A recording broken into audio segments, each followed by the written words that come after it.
Welcome to Yukon Speaks. I'm Brian Pillmore, your host, and I'm here. I'm joined here where we're here at Cooper Auto Group, Joe Cooper Ford here in Yukon, Oklahoma, where we're elevating Yukon's best one story at a time. Today, we have the pleasure of speaking to Homer Mason, who leads the organization here.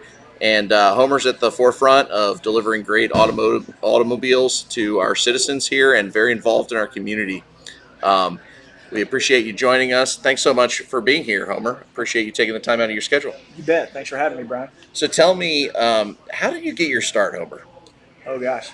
Well, I moved here in 1996 from Texas, and looking for a job, and then it came up auto salesman, and I thought, well, I like to talk, so I'll give it a shot. And so I started at Broadway Ford over on Broadway Extension, Yeah. and I had to come to Yukon one day to pick up a car I had sold. And I was like, man, this is a lot closer to my house than driving across town. Yep. So I put in my application in August of '96, and I've been here pretty much ever since. Been here ever since. So had you ever, had you bought a car before?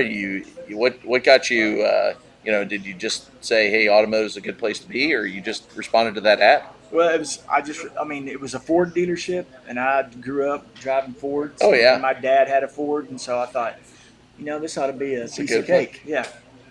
Well, And in an industry that certainly has its share of turnover, that's saying something that you got started in '96 and you're still doing it almost 30 years later. yeah, I've pursued a couple of other endeavors in the past, but so coming up in 2 years, it would have gave me 30 years, but there's probably about 3.5 years in there where I went and tried other things, but I've always come back to this. This is my bread and butter. That's great.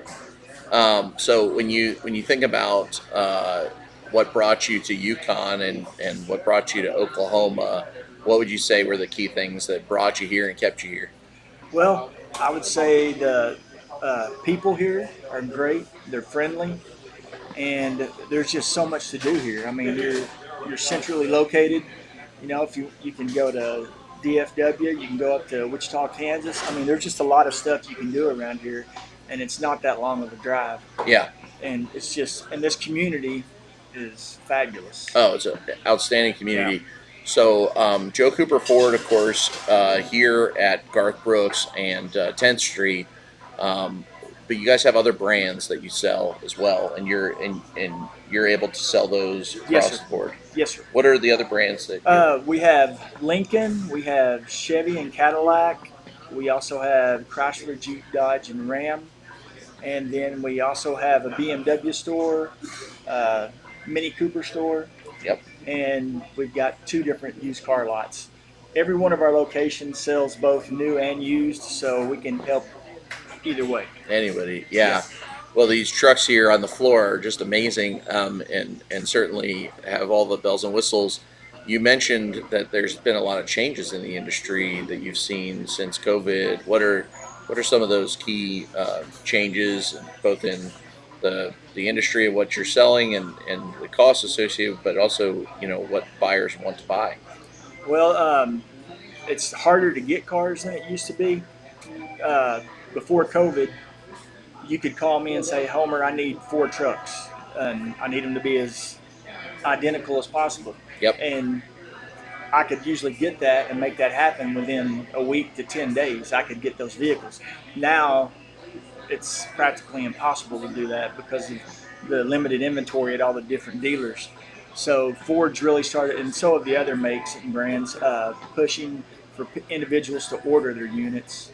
And that too, pre-COVID, it would take about 3 months to get something.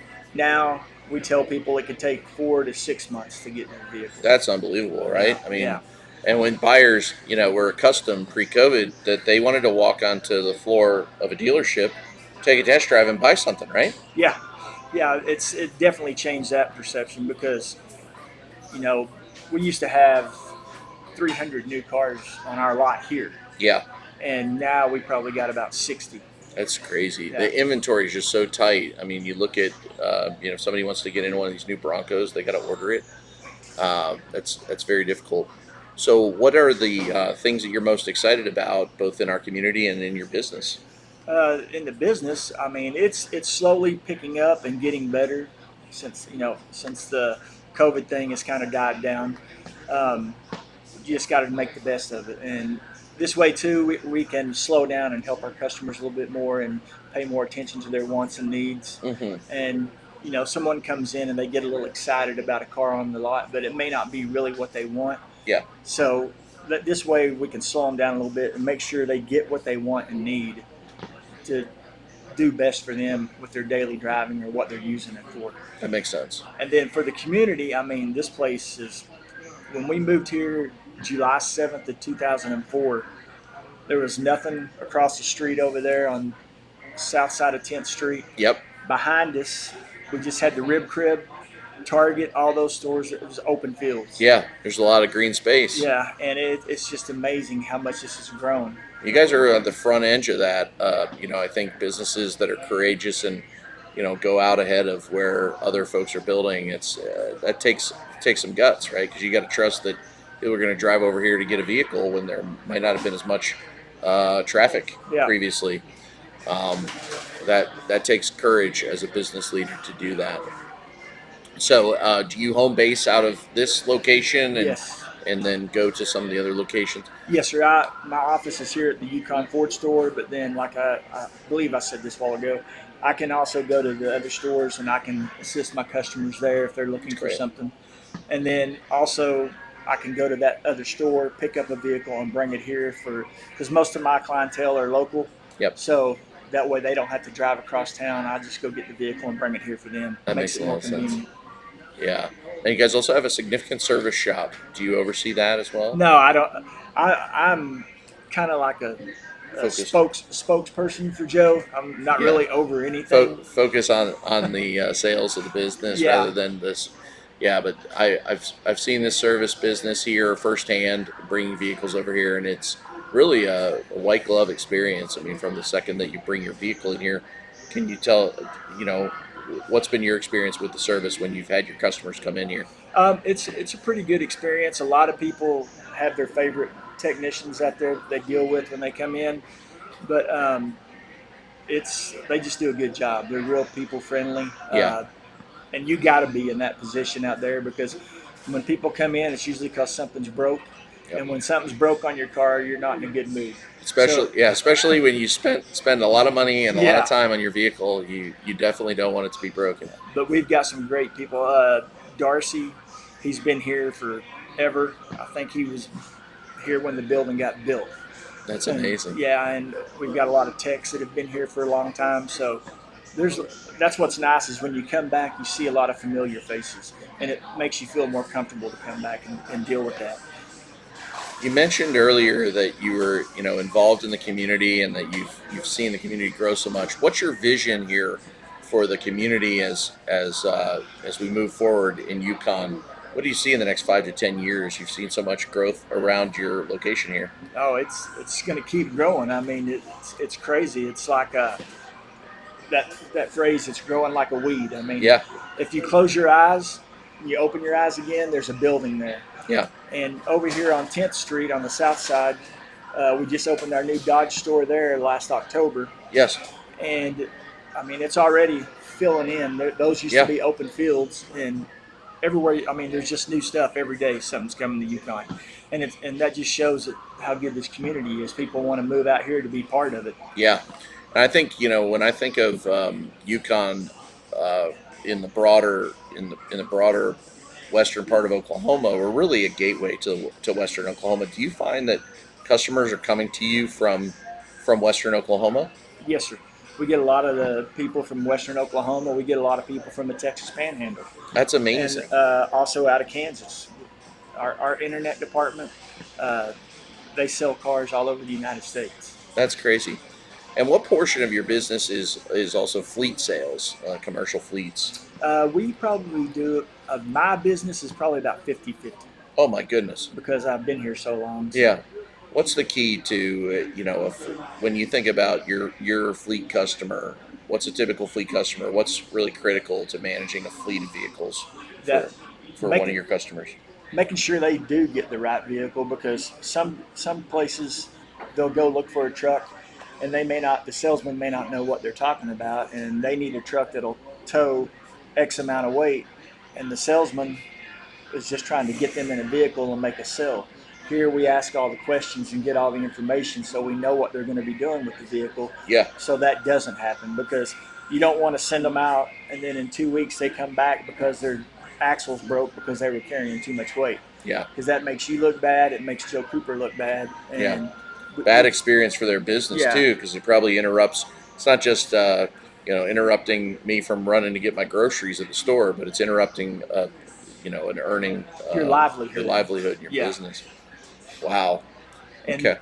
Another thing about our service department is we have mobile units now where we can actually go to a business and say you have 10 trucks, instead of you having to send a guy over here that's on the clock to get the oil changed, and he sits here for 2 hours and he gets paid for those hours. Right. We can send our mobile truck to you. Have mobile yard. service Yes. for your commercial fleet customers. It's great. Now, I also know that in this environment, with the challenge to get vehicles, dealerships have had to be creative in how they reach out to customers to try to bring in those pre-owned vehicles so that they have that inventory to sell. What is that process like here? I mean, you see right here in our service area, we've got a sign up saying we're looking for trucks and cars and vans. And so people will be in, and then that'll pique their attention, and they may want to trade in their car. Yeah. And then today they're getting pretty good dollars for those pre-owned vehicles, huh? Used cars are bringing good money right now. Yes, sir. That's great. I know. I got somebody sent me a crazy offer to pay me more than I had bought it for new for a travel trailer, but during COVID, everybody wanted that. I was like, well, I didn't take them up on it, but it was an interesting time. Yeah. Okay. So when you think about community involvement, the Chamber of Commerce, and so on, what do you think are some of the keys to being involved as a business person in the community? Well, for me personally, I know that I've made lots of friends from working at, being involved with the Chamber. When I moved here, I went right to work. I didn't know anybody. Everybody I know now is from either selling them a car or being involved in the Chamber. And the Chamber is a great place to meet people. And I've met Governor Stitt before. I've met business owners. I've met bank presidents.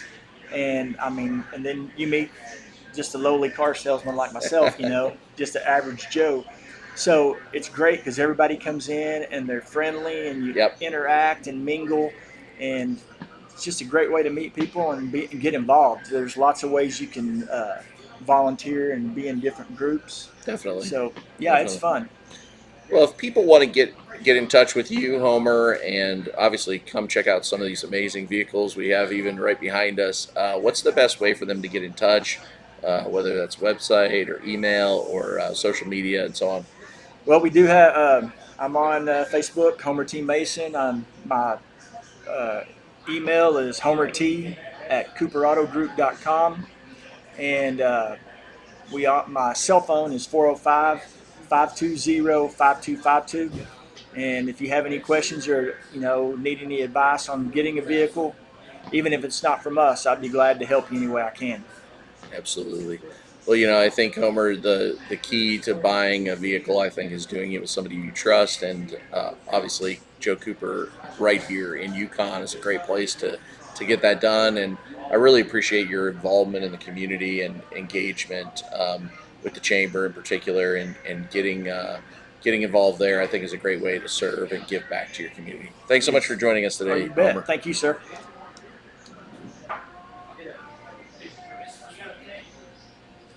Well, hopefully that was all right. Yeah, you did great. It was great. I enjoyed it. I forgot to tell him I'm Santa for the Chamber. Yeah. Santa Claus with a real beard. Did you know that? Yeah. I did that? Yeah. Forgot that part. Have you ever met a buddy of mine who lives a little bit further east in Oklahoma City, but his name is John Rawls, and he has a big white beard, and he plays Santa as well. Really? Yeah.